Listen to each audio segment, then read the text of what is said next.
E aí pessoal, beleza? Hoje vamos falar sobre o clima na Islândia. Bora?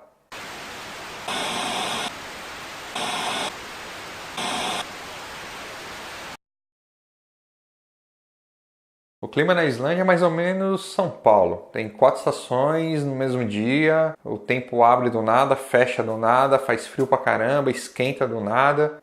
Esquenta nem tanto, porque lá quente é 15 graus, então não leva muito em consideração não. A Islândia é meio planeta extremo. Do nada o tempo tá bom, de repente começa uma tempestade de vento. Tem ventanias na Islândia de 70, 80, 110 km por hora. Existem algumas placas na estrada que mostram a velocidade do vento. Tem alguns canais que mostram, ou até mesmo no rádio, que dizem qual que vai ser a velocidade do vento, te dão alertas, até mesmo para você evitar andar com motorhome ou algum caminhão, ônibus, em algumas localidades, porque o vento vai ser bem forte. É preciso ter muito cuidado também em algum lugar que você esteja andando, seja muito descampado. Você pode ser surpreendido com o vento, até cair. É difícil permanecer em pé, dependendo da situação. Tiveram alguns lugares que eu fui fazer passeio e muita gente teve dificuldade, eu tive dificuldade de conseguir tirar foto, de chegar até o ponto turístico mesmo, como por exemplo na cratera de um vulcão. Eu quase fui jogado lá de cima, porque o vento estava muito forte. É muito diferente para quem não está acostumado, principalmente para brasileiros. A situação também de ter tempestade de areia, você está dirigindo, de repente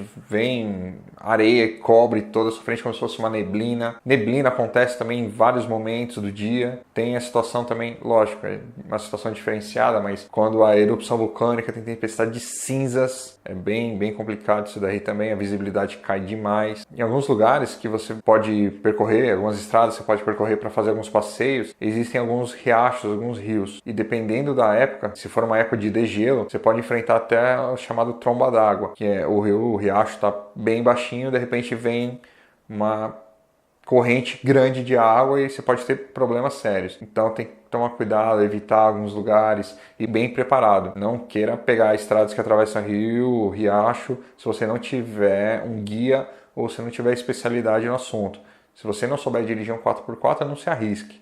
Você pode atolar o carro. Eu acabei atolando o carro em um riozinho, porque em vez de ir pelo caminho das pedras, eu fui num caminho que tinha areia. Então, por uma besteira, acabei atolando o carro. Mas depois eu conto mais sobre isso daí. Então tem que tomar cuidado com as condições da Islândia. Mesmo que você está no asfalto, a sua estrada vira estrada de cascalho. Então a sua estabilidade muda totalmente. Tem que tomar cuidado com alguns fatores, principalmente se estiver chovendo. Vira uma estrada de cascalho, que já é mais difícil de dirigir, e ainda mais escorregadia, com chuva. Tem que prestar atenção. Eu vou mostrar 3 sites para vocês nesse vídeo aqui e vou deixar também o link na descrição. O primeiro site é esse aqui da Mila, que mostra alguns pontos turísticos. Aí você tem uma noção mais ou menos de como que é o lugar e das condições climáticas também. Existem várias câmeras, você pode ir trocando no menu essas câmeras e você tem uma noção de como que é, até mesmo se você vai querer ir naquele lugar ou não. Pode tirar algumas dúvidas para você sobre lugares a conhecer. Esse outro site aqui te mostra as condições climáticas. Ele mostra por faixa de horário.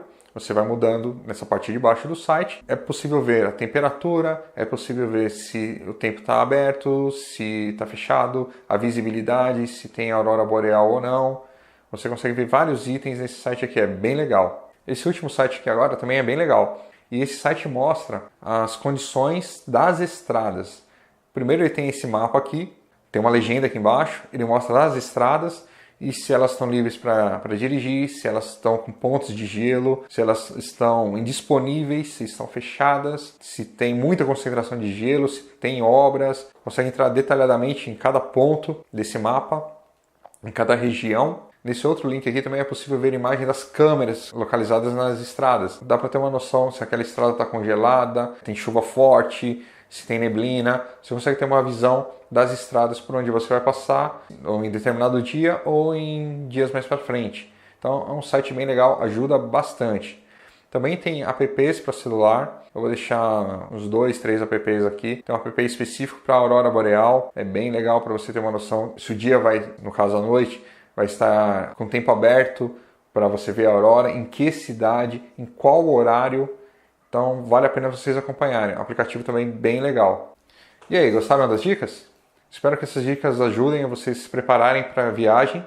E não se esqueçam de comentar aqui embaixo, deixarem suas dúvidas, se inscrevam no canal e curtam o vídeo. Isso ajuda bastante na divulgação de novos trabalhos, novos vídeos, novas dicas e fiquem conectados para saberem das novidades. Um abraço, até mais!